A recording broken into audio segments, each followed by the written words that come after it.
बिस्मिल्लाहिर्रहमानिर्रहीम अस्सलाम वालेकुम स्टूडेंट्स। आज के वीडियो लेक्चर में हम पढ़ेंगे रिप्रोडक्शन इन बैक्टीरिया। तो चलिए स्टार्ट करते हैं अपने लेक्चर को। तो हेडिंग हमने डाल दिया है reproduction in bacteria. First of all reproduction को डिफाइन करते हैं कि बैक्टीरिया के अंदर रिप्रोडक्शन कैसे कहा जाता है। तो अगेन हमने हेडिंग डाल दिया है डिफिनीशन का। तो रिप्रोडक्शन का डिफिनीशन बैक्टीरिया के अंदर कुछ इस तरह है, increase in the number of bacteria, bacteria का तादाद बढ़ जाना is called reproduction in bacteria. इसे कहा जाता है बैक्टीरिया में रिप्रोडक्शन। बैक्टीरिया में रिप्रोडक्शन किसे कहा जाता है? बैक्टीरिया का जब तादाद बढ़ जाए, वो तादाद में ज़्यादा हो जाए, तो इसे हम कहेंगे रिप्रोडक्शन इन बैक्टीरिया। इसके लिए हमने सेकंड वन नेम जो था वो यूज़ किया था बैक्टीरियल ग्रोथ। इसके लिए बैक्टीरियल ग्रोथ का वर्ड भी यूज़ किया जाता है। तो ये हो गया इसका सिंपल सा डिफिनीशन कि बैक्टीरिया जब तादाद में बढ़ जाए तो इसे हम क्या कहेंगे? Bacterial reproduction. नेक्स्ट वन एक पॉइंट है, most common method of reproduction is asexual reproduction. Bacteria में जो सबसे ज़्यादा कॉमन मेथड है नंबर बढ़ाने के लिए, अब तादाद बढ़ाने के लिए, वो है एसेक्सुअल रिप्रोडक्शन। एसेक्सुअल रिप्रोडक्शन मतलब गैर जिनसी तौलीद के ज़रिए ये अपना तादाद बढ़ाते हैं। गैर जिनसी तौलीद क्या होता है? ये नस्ल बढ़ाने का एक तरीका होता है जिसमें गैमीट वगैरह का फ्यूजन नहीं होता। जिस तरह हायर ऑर्गेनिज्म में होता है कि एक मेल गैमीट होता है और एक फीमेल गैमीट होता है, वो आपस में फ्यूज होते हैं, फिर उनसे जाइगोट बनता है और जाइगोट से आगे एक मुकम्मल इंडिविजुअल बनता है। ऐसा कहानी इसमें नहीं होता। अच्छा, तो गैर जिनसी तौलीद के ज़रिए ये क्या करते हैं? ज़्यादातर बैक्टीरिया अपना नस्ल गैर जिनसी तरीके से बढ़ाते हैं। लेकिन they can also reproduce by sexual reproduction. लेकिन ये जिनसी तौलीद भी इनके अंदर होता है, ऐसा नहीं है कि जिनसी तौलीद इसके अंदर नहीं होता। लेकिन मेजॉरिटी बैक्टीरिया जो है अपना नस्ल बढ़ाते हैं किस मेथड के थ्रू? एसेक्सुअल रिप्रोडक्शन मेथड के थ्रू। अच्छा, अब आगे जाते हैं और डिस्कस करते हैं इन टाइप्स ऑफ रिप्रोडक्शन को। तो रिप्रोडक्शन बैक्टीरिया के अंदर दो टाइप का है, एक है asexual reproduction in bacteria. Asexual reproduction और बैक्टीरिया जो है इस हेडिंग में हम ये पढ़ेंगे कि बैक्टीरिया गैर जिनसी तौलीद के ज़रिए अपना नस्ल कैसे बढ़ाती हैं। तो गैर जिनसी तौलीद में एक तरीका है बैक्टीरिया के लिए जिसके ज़रिए वो अपना नस्ल बढ़ाती हैं, उसे कहा जाता है बाइनरी फिशन। बाइनरी फिशन के ज़रिए बैक्टीरिया क्या करती हैं? अपना तादाद बढ़ाती हैं। और ये बाइनरी फिशन जो है इसके लिए एक और नाम भी यूज़ होता है। Binary fission is also called amitosis. Amitosis, इसके लिए एमाइटोसिस का वर्ड भी यूज़ होता है। अच्छा, अब ये बाइनरी फिशन जो है इसका प्रोसीजर कैसे होता है, मैकेनिज्म इसका कैसे है, तो इसको इन डायग्राम्स के थ्रू समझने की कोशिश करते हैं। तो चलिए स्टार्ट लेते हैं। तो यहाँ पे हमने एक स्ट्रक्चर बना दिया है, दिस वन इज बैक्टीरिया। इसके लिए मैंने बी लिख दिया, बी मीन्स बैक्टीरिया। बैक्टीरिया का आउटर मोस्ट कवरिंग क्या होता है? मेजॉरिटी बैक्टीरिया में आउटर मोस्ट कवरिंग जो होता है वो होता है सेल वॉल।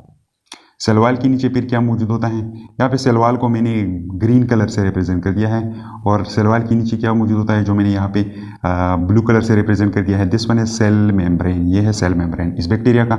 इस बैक्टीरिया के अंदर यहाँ पे सेंटर में क्या पड़ा हुआ है? एक सर्कुलर जेनेटिक मटीरियल, और इसको कहा जाता है बैक्टीरियल डीएनए या बैक्टीरियल क्रोमोसोम या बैक्टीरियल क्रोमेटिन मटीरियल। ये तीनों नाम इसके लिए यूज़ किए जाते हैं। ये इसका कंपोजिशन जो होता है यूकारियोटिक क्रोमोसोम या डीएनए वगैरह जो होता है उससे डिफरेंट होता है। यहाँ पे जेनेटिक मटेरियल जो है इसके लिए तीनों नेम यूज़ होते हैं। डीएनए भी यूज़ होता है, क्रोमेटिन मटेरियल भी इसे कहा जाता है, और सर्कुलर क्रोमोसोम भी इसको कहा जाता है। बैक्टीरिया के अंदर ये जो है this is only one chromosome. Bacteria के अंदर क्या मौजूद होता है? सिर्फ एक ही क्रोमोसोम मौजूद होता है। अच्छा, तो ये हो गया एक बैक्टीरिया। जब ये बाइनरी फिशन करती हैं तो आगे ये थोड़ा सा साइज़ में ग्रो हो जाती हैं, साइज़ में ग्रो हो जाती है। ये देखो, ये थोड़ा सा साइज़ में क्या है? बड़ा है, ग्रो इन साइज़। ये साइज़ में इसलिए बढ़ती हैं ताकि जेनेटिक मटेरियल जो है उनको डुप्लिकेट किया जाए, और और मटेरियल जो कि रिक्वायर हैं किस चीज़ के लिए? डिवीज़न के लिए, क्योंकि ये आगे जा रही है और दो बैक्टीरिया सेल में डिवाइड होने जा रही है। तो हर एक बैक्टीरिया के लिए मटेरियल रिक्वायर होते हैं एक्टिविटीज़ को परफॉर्म करने के लिए। तो इसलिए ये सेल बढ़ जाता है, इसके अंदर एंजाइम्स वगैरह, इसके अंदर ये जेनेटिक मटेरियल डीएनए जो है ये सारी चीज़ें रिप्लिकेट हो जाती हैं ताकि फिर क्या हो सके, ये चीज़ें इसके अंदर आ सके, इसलिए इसका साइज़ थोड़ा सा बड़ा हो जाता है। अच्छा, आगे देखो, तो ये साइज़ में बड़ा हो गया। साइज़ में बड़ा होने के बाद इसका जेनेटिक मटेरियल डीएनए जो है, डीएनए या आप लोग कहें क्रोमोसोम, इट बिकम रिप्लिकेट। ये रिप्लिकेट हो जाता है या डुप्लीकेट हो जाता है, रिप्लिकेट। इससे कॉपी बन जाते हैं। एक पेरेंटल डीएनए है और इसका एक और कॉपी बनाया जाता है। तो यहाँ पे देखो इसका साइज छोटा सा है और इसका साइज बहुत बड़ा हो गया, मतलब ये अब 2 हो चुके हैं। अच्छा, तो डीएनए रिप्लिकेशन के बाद क्या होता है आगे देखो, नेक्स्ट स्टेप में ऐसा होता है कि ये जेनेटिक मटेरियल डीएनए, एक तो पेरेंटल डीएनए था, ये चला जाता है एक पोल की तरफ, इस साइड की तरफ आ जाएगा, और ये दूसरा जो है ये दूसरे साइड की तरफ चला जाएगा। ये डीएनए जो है, this one for example parental DNA और this one is for example daughter DNA, ये दोनों जो होते हैं एक दूसरे के एग्जैक्ट कॉपी होते हैं, क्योंकि इस पेरेंटल डीएनए से ही ये बना हुआ है। तो इसके अंदर जो जीन मौजूद होते हैं वही जीन इसके अंदर भी पाए जाते हैं। समझ में आ गया? अच्छा, इसके बाद बैक्टीरिया का स्ट्रक्चर जब हम डिस्कस कर रहे थे तो हमने कहा था कि यहाँ पे मेम्ब्रेन के पॉइंट पे थोड़ी सी अंदर की तरफ घुसी हुई होती है और उस रीजन को हमने नाम दिया था मीजोसोम। तो फॉर एग्जांपल मैं यहाँ पे एज्यूम करता हूँ कि ये सेल मेम्ब्रेन यहाँ पे जो अंदर की तरफ घुसी हुई है, this one is mesosome area. तो ये मीजोसोम एरिया क्या करता है, इस मेम्ब्रेन को आगे खींच लेता है, ऐसे खींच लेता है, और ये दूसरा साइड जो है ये साइड भी इनवर्ड की तरफ चला जाता है इस मीजोसोम की वजह से। मीजोसोम इस एरिया को भी खींच लेता है और दूसरे साइड को भी मेम्ब्रेन का खींच लेता है, और इसी तरह ये सेल मेम्ब्रेन जो है इवेंचुअली मिड पॉइंट पे एक दूसरे के साथ अटैच हो जाता है। समझ में गए? यहाँ से भी सेल मेम्ब्रेन इनवर्ड मूवमेंट इसने स्टार्ट कर दिया और यहाँ से भी सेल मेम्ब्रेन ने इनवर्ड मूवमेंट स्टार्ट कर दिया अंदर की तरफ। इवेंचुअली ये दोनों यहाँ पे मिल जाते हैं और मिल जाने के बाद क्या होता है, इन दो सेल का एक दूसरे से सिपारेशन होता है, और यहाँ पे देख रहे हो सेल वॉल भी आहिस्ता आहिस्ता इनवर्ड की तरफ मूवमेंट कर रहा है। ये देखो इस साइड पे भी देखो, और इवेंचुअली सेल वॉल भी इन दो सेल के इर्द गिर्द डेवलप हो जाता है, और ये दो सेल आगे जो है ये कन्वर्ट हो जाते हैं किस चीज़ में, टू डॉटर बैक्टीरिया में। ये हो गया एक बैक्टीरिया और ये हो गया दूसरा बैक्टीरिया, तो ये बन गए टू डॉटर बैक्टीरिया। इसके पास अपना जेनेटिक मटेरियल वगैरह मौजूद है और इसके साथ अपना मटेरियल वगैरह मौजूद है, और दोनों के इर्द गिर्द क्या है, सेल वॉल भी है और सेल मेम्ब्रेन भी है।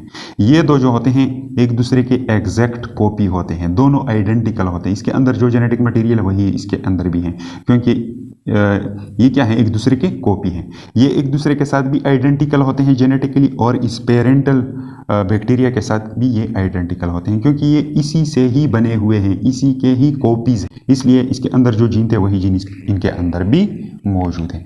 तो ये प्रोसीजर जो है किस चीज़ का है, बाइनरी फिशन का। इसके ज़रिए बैक्टीरिया क्या करते हैं, अपना तादाद बढ़ाते हैं। तो मेजॉरिटी बैक्टीरिया जो है यही फेनोमेना परफॉर्म करते हैं। तो उम्मीद है ये बाइनरी फिशन का प्रोसेस समझ में आ चुका होगा। अब इसके बाद नेक्स्ट वन हम डिस्कस करते हैं सेक्सुअल रिप्रोडक्शन को, कि जिनसी तौलीद कैसे होता है बैक्टीरिया में। तो चलिए अब इसको डिस्कस करते हैं। तो पहले सेक्सुअल रिप्रोडक्शन को डिफाइन करते हैं कि बैक्टीरिया के अंदर सेक्सुअल रिप्रोडक्शन किसे कहा जाता है। तो अगेन हमने डिफिनीशन का हेडिंग डाल दिया है। तो डिफिनीशन इसका कुछ इस तरह है, the combination of DNA from the two sources. Combination DNA का दो सोर्सेज से, ये दो सोर्सेज क्या हैं, ये दो ज़राए से मुराद है बैक्टीरिया, मतलब दो बैक्टीरिया होंगे और उनका डीएनए का कम्बिनेशन होगा, वो आपस में कंबाइन होंगे, is known as sexual reproduction. इसको कहा जाता है सेक्सुअल रिप्रोडक्शन, या इसके लिए दूसरा नेम भी इस्तेमाल होता है जेनेटिक रिकॉम्बिनेशन। दो बैक्टीरिया होंगे और दोनों बैक्टीरिया का डीएनए जब कंबाइन हो जाए आपस में, तो इसे क्या कहा जाता है, सेक्सुअल रिप्रोडक्शन या जेनेटिक रिकॉम्बिनेशन इन बैक्टीरिया। रिप्रोडक्शन के अंदर, सेक्सुअल रिप्रोडक्शन के अंदर असल में होता क्या है, असल में जेनेटिक मटेरियल का ही ट्रांसफॉर्मेशन होता है। अगर हम हायर ऑर्गेनिज्म में देखें तो स्पर्म के अंदर या इग के अंदर, मेल गैमेट और फीमेल गैमेट के अंदर क्या मौजूद होता है, असल में जेनेटिक ही मटेरियल ही है ना, जो एक से दूसरे में ट्रांसफ़र हो रही है। तो यहाँ पे भी सेम वही फेनोमेना है, जेनेटिक मटेरियल एक बैक्टीरिया से दूसरे बैक्टीरिया की तरह ट्रांसफ़र होते हैं, इसलिए इसको भी रिप्रोडक्शन का नाम दिया जाता है। लेकिन ये उतना एडवांस टाइप नहीं है, ये प्राइमेटियो टाइप है। प्राइमेटियो मीन्स ये पुराना टाइप है। रिप्रोडक्शन जो इवॉल्व हो चुका है, तो ऐसा समझा जाता है कि पहले रिप्रोडक्शन ऐसा था, बाद में ये हायर ऑर्गेनिज्म में क्या हो चुका है, थोड़ा सा एडवांस हो चुका है। अच्छा, तो उम्मीद है ये पॉइंट समझ में आ चुके होंगे। यहाँ पे एक चंद पॉइंट और हमने लिख दिया है। प्राइमेटिव टाइप ऑफ मेथड, ये क्या है, प्राइमेटिव पुराना टाइप ऑफ मेथड है। सेल नॉट फ्यूज, इसमें सेल आपस में फ्यूज नहीं होते, एक से दूसरी की तरफ जेनेटिक मटेरियल ट्रांसफर होता है कई मेथड्स के थ्रू, जो आगे हम डिस्कस करने जा रहे हैं। Only a piece of donor DNA inserted into a recipient DNA, और एक छोटा सा टुकड़ा होता है जो डोनर डीएनए से लिया जाता है और उसको इंसर्ट कर दिया जाता है किस चीज़ में, रिसेपेंट डीएनए में। कैसे, इसको इस सेंटेंस को थोड़ा सा डायग्राम की थ्रू समझने की कोशिश करते हैं। यहाँ पे हमने लिए हुए हैं दो सेल्स। ये सेल जो हैं इसको हम एज्यूम करते हैं कि this one is a donor bacterial cell. ये एक डोनर सेल है। ये क्या देने वाला है, डीएनए देने वाला है, जेनेटिक मटेरियल। और ये दूसरा जो है इसको मैंने एज्यूम कर दिया कि ये क्या है, दिस वन इज रिसेपिएंट सेल है, रिसेपिएंट बैक्टीरियल सेल है। इसने रिसीव करना है क्या, जेनेटिक मटेरियल को। तो क्या होता है यहाँ पे देखो, इस बैक्टीरियल सेल के अंदर मैंने बना दिया है डीएनए, और वो भी लीनियर फॉर्म में ताकि हमें समझने में आसानी हो। तो ये डीएनए क्या हो जाता है, ये पहले ट्रांसफ़र हो जाता है किस की तरफ, रिसेपेंट डीएनए की तरफ। और रिसेपेंट बैक्टीरियल सेल जो है उसके अंदर मैंने ये वाला डीएनए बना दिया है, ये ऊपर वाला, दिस वन, ये क्या है, दिस वन इज डीएनए, ये इसका डीएनए।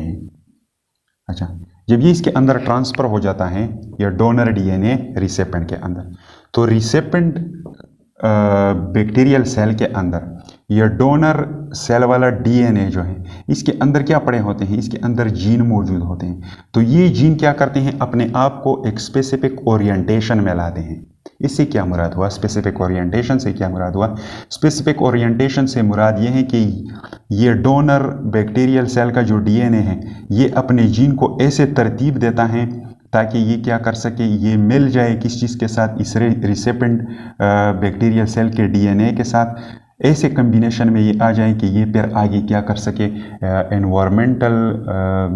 एनवायरमेंटल फैक्टर्स जो हैं ताकि उनका सही तौर पे क्या कर सके, मुकाबला कर सके और हार्श कंडीशन को रेजिस्टेंस पेश कर सके। इसलिए यह डोनर सेल वाला डीएनए जो है ये अपने जीन में क्या लाता है, एक स्पेसिफिक ओरिएंटेशन लाता है। अच्छा, तो उम्मीद है यह पॉइंट भी समझ में आ चुका होगा। जब ये इधर ट्रांसफ़र हो जाती है तो यहाँ से एक छोटा सा पीस, रिसेपेंट डीएनए से एक छोटा सा पीस जो है ये नॉक्ड ऑफ किया जाता है, ये हटाया जाता है। ये मैंने क्रॉस लगा दिया इसके ऊपर, मतलब ये वाला पोर्शन इससे हट गया। इस पोर्शन के साथ क्या होता है, इस पोर्शन की जगह ये डोनर वाला डीएनए यहाँ पे अटैच हो जाता है, और अटैच होने के बाद इसका स्ट्रक्चर कैसे बन जाएगा, ऐसे बन जाएगा। ये हो गया वो हाफ पोर्शन और ये अटैच हो गया दिस वन। तो अब इसी प्रोसेस को हम नाम देते हैं क्या, सेक्सुअल रिप्रोडक्शन इन बैक्टीरिया। लेकिन ये तो जस्ट एक डायग्रामेटिक रिप्रेजेंटेशन है, ये कई तरीकों के जरिए होता है। तो चलिए अब उन मेथड्स को डिस्कस करते हैं। तो सेक्सुअल रिप्रोडक्शन जो है ये बैक्टीरिया के अंदर होता है थ्रू 3 मेथड्स, 3 तरीकों के जरिए। तो चलिए अब वो मेथड्स जो हैं उनको स्टार्ट करते हैं। तो हेडिंग हमने अगेन डाल दिया है मेथड्स। इन मेथड्स में हम एक मेथड आज पढ़ेंगे इस वीडियो लेक्चर में, और वो 2 बाकी मादा मेथड जो रह जाते हैं, एक कंजुगेशन और दूसरा ट्रांसडक्शन, उसको पार्ट 2 में पढ़ेंगे, और ये हो जाएगा bacterial reproduction in bacteria part 1, ये पार्ट 1 हो जाएगा। तो चलिए अब टाइम ज़ाया नहीं करते, इस टेक्निक को डिस्कस करते हैं। पहले इसको डिफाइन करते हैं, इस मेथड को। ये क्या है, मेथड ऑफ जेनेटिक रिकॉम्बिनेशन। ये जेनेटिक रिकॉम्बिनेशन का एक तरीका है, मतलब इसमें डीएनएस जो हैं उनको कंबाइन किया जाता है।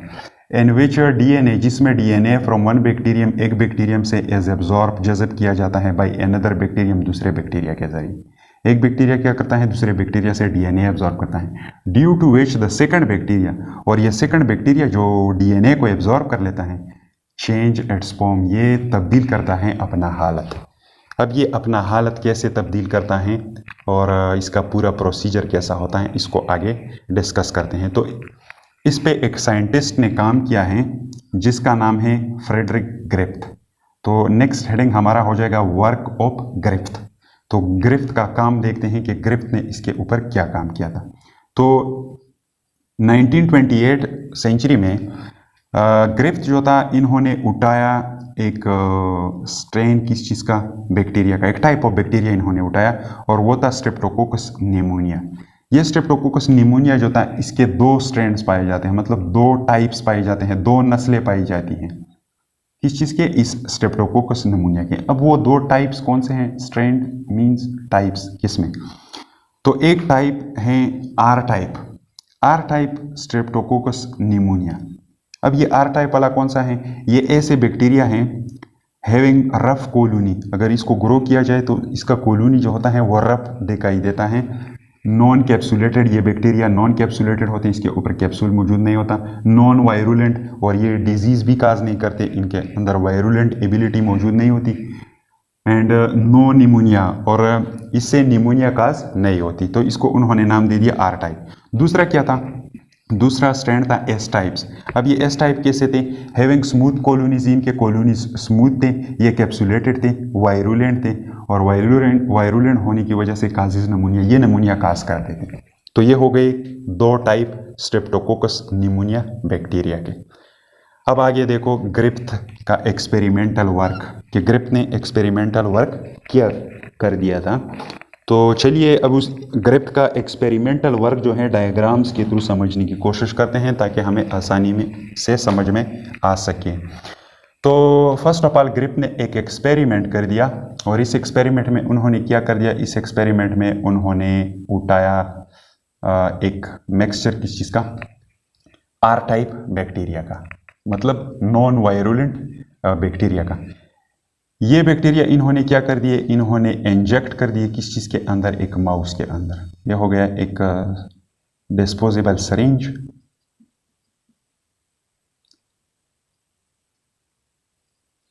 और इसके ज़रिए उन्होंने क्या कर दिया? इंजेक्ट कर दिया क्या? R type bacteria. अब जब R type of bacteria inject कर दिया, तो वो एक्सपेक्ट कर रहा था कि ये तो नॉन वायरुलेंट है, इससे नमूनिया काज नहीं होती, तो इस माउस को नमूनिया नहीं होगा और ये लाइव रहेगा। ये इसका एक्सपेक्टेशन था, किसका? ग्रिफ्थ का। तो ऐसा ही हुआ, जब इसको ये लगाया गया आर टाइप ऑफ बैक्टीरिया और इसके बॉडी के अंदर डाला गया, तो इसको नमूनिया नहीं हुआ और ये लाइव रहा। अब आगे देखो, फिर उन्होंने एक सेकंड एक्सपेरिमेंट परफॉर्म किया। तो ये हो गया second experiment number 2। Experiment number 2 ने उन्होंने उठाया एस टाइप ऑफ बैक्टीरिया को उन्होंने उठाया, और एस टाइप ऑफ बैक्टीरिया को उन्होंने अगेन इंजेक्ट कर दिया एक अनदर माउस के अंदर।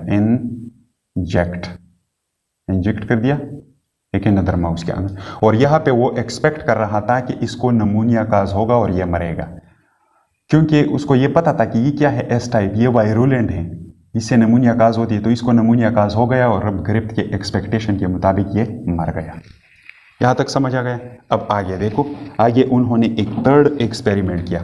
थर्ड एक्सपेरिमेंट में उन्होंने क्या कर दिया? थर्ड एक्सपेरिमेंट में उन्होंने अगेन एस टाइप बैक्टीरिया को उठाया एक बीकर के अंदर। ये हो गया एक छोटा सा बीकर, और ये कमाल उन्होंने किया, यहाँ पे एक और काम उन्होंने किया कि इसको हीट कर दिया।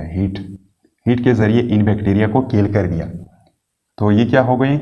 Heat killed S type. और हीट किल्ड एस टाइप से वो क्या एक्सपेक्ट कर रहा था कि ये तो मर गए, वायरुलेंट तो है, एस टाइप है, क्या है? एस टाइप तो वायरुलेंट है। अब ये मर गए, तो मरे हुए बैक्टीरिया तो नमूनिया काज कैसे करेंगे? तो उसका एक्सपेक्टेशन था कि ये क्या रहेगा? ये भी लाइव रहेगा। तो उन्होंने जब क्या कर दिया? इंजेक्ट कर दिया किस चीज़ को? हीट किल्ड एस टाइप को, बैक्टीरिया को जब इन्होंने इंजेक्ट करवाया माउस के बॉडी के अंदर, तो ये क्या रहा? उसके एक्सपेक्टेशन के मुताबिक लाइव रहा, ये नहीं मरा। तो यहाँ तक तो वो सही था, और उसका एक्सपेक्टेशन जो था उसी के मुताबिक रिजल्ट आ रहा था। लेकिन वो हैरान एक और जगह पे हो गया, और वो था एक्सपेरिमेंट नंबर 4। अब एक्सपेरिमेंट नंबर 4 को देखो। एक्सपेरिमेंट नंबर 4 में उन्होंने क्या कर दिया? एक्सपेरिमेंट नंबर 4 में उन्होंने ऐसा कर दिया कि एक बीकर उठा दिया, और उसके अंदर उन्होंने डाल दिया हीट किल्ड एस टाइप, और एक दूसरा बीकर उन्होंने उठाया और उसके अंदर उन्होंने डाल दिया क्या? आर टाइप बैक्टीरिया उन्होंने इसके अंदर डाल दिया। अब ये दो टाइप ऑफ बैक्टीरिया जो है, इन दोनों को मिक्स कर दिया, और इसका एक मिक्सचर बनाया गया। This one is a mixture of A heat killed S type और आर टाइप। अब यहाँ पे देखो क्या होने वाला है। ग्रिफ्थ के एक्सपेक्टेशन के मुताबिक क्या होना चाहिए था वो भी बताता हूँ, और जो हुआ वो भी बताता हूँ। ग्रिफ्थ ये एक्सपेक्ट कर रहा था कि ये आर टाइप जो है, ये तो क्या है? नॉन वायरुलेंट है, इससे तो नमूनिया काज नहीं होती, तो चलो अगर मैं इसको इंजेक्ट करूंगा तो इससे तो नहीं होता। और ये हीट किल्ड एस टाइप, ये एक्सपेरिमेंट नंबर 3 में उन्होंने देखा था कि इसको मैंने जब इंजेक्ट कर दिया तो माउस जो था वो लाइव रहा। तो उन्होंने ये एक्सपेक्ट किया कि अगर इन दोनों का मिक्सचर डालूंगा तो क्या होगा? ये माउस जो है, ये चूहा, ये क्या रहेगा? ये जिंदा रहेगा। लेकिन कहानी उल्टा हुआ। जब इन्होंने ये मिक्सचर इसको क्या कर दिया, इंजेक्ट कर दिया, इंजेक्ट, तो इंजेक्ट करने के बाद ये एक ग्रिप के एक्सपेक्टेशन के मुताबिक ये लाइव रहना चाहिए, लेकिन ये मर गया। जब मर गया तो ग्रिप जो था और उसके एसोसिएट्स जो थे, उसके साथ जो साथी थे, वो उलझन में पड़ गए। उनको क्या, वो हैरान हो गए कि ये क्या हो गया, अब यहाँ पे क्या हुआ है। तो अब यहाँ पे जो कहानी हुआ था और ग्रिप ने जो मालूमात यहाँ से उठाए, उसको हम आगे कंक्लूजन में डिस्कस करते हैं। तो ग्रिप ने नेक्स्ट क्या कर दिया, ये एक्सपेरिमेंट नंबर 4 में जो माउस मर गया था, इसे उन्होंने ब्लड कलेक्ट कर दिया। जब ब्लड कलेक्ट कर दिया तो इसके अंदर उन्होंने पाए स्मूथ लिविंग बैक्टीरिया। क्या, यहाँ पे heat killed S type bacteria डाल दिए गए थे, ये हीट से मरवाए गए थे।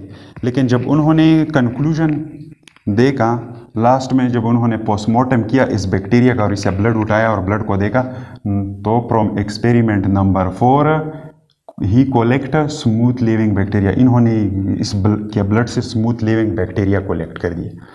तो यहाँ पे उन्होंने ये कहा कि यहाँ पे क्या हुआ है, उन्होंने ये कहा कि ये आर टाइप बैक्टीरिया जो है, इसने कुछ मटेरियल इस एस टाइप, मरे हुए एस टाइप से कुछ मटेरियल एब्जॉर्ब किए हुए हैं और ये ट्रांसफॉर्म हो चुका है, ये तब्दील हो चुका है किस चीज़ में, ये चेंज हो चुका है लिविंग एस टाइप में। ये इसने अपना फॉर्म चेंज कर दिया है और ये कन्वर्ट हो गया है लिविंग एस टाइप में। एस टाइप तो उन्होंने किल किया था, लेकिन इन्होंने ये कहा कि ये कन्वर्ट हो चुका है किस चीज़ में, लिविंग एस टाइप में, ये आर टाइप बैक्टीरिया। और ये कैसे कन्वर्ट हो चुके हैं, उन्होंने कहा कि आर टाइप ने कुछ material S type, killed S type से क्या कर दिए हैं, एब्जॉर्ब कर दिए हैं। लेकिन उनको ये पता नहीं था कि ये कौन से मटेरियल हैं जो इसने एब्जॉर्ब कर दिए हैं और ये आर टाइप क्या हो गया है, ये वायरुलेट हो गया है। तो बाद में साइंटिस्ट आ गए और उन्होंने ये मटेरियल डिस्कवर किया कि ये मटेरियल क्या है।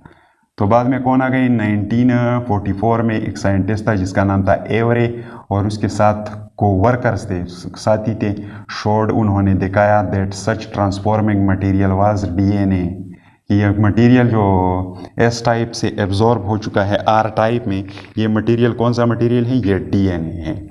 तो उम्मीद है अब ये डेफिनेशन समझ में आ चुका होगा। एक बैक्टीरिया से दूसरे बैक्टीरिया ने डीएनए एब्जॉर्ब कर दिया और वो सेकंड जिसने एब्जॉर्ब कर दिया उसने फिर अपना फॉर्म चेंज कर दिया।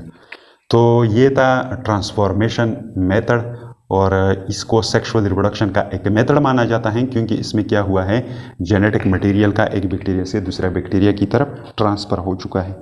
तो उम्मीद है ये टॉपिक समझ में आ चुका होगा। नेक्स्ट वीडियो लेक्चर में हम इसका बाकी मानदा पोर्शन पढ़ेंगे। अगर कोई स्क्रीनशॉट वगैरह लेना चाहता हूँ तो मैं व्हाइट बोर्ड से हट जाता हूँ, आप लोग अपना स्क्रीनशॉट ले लें।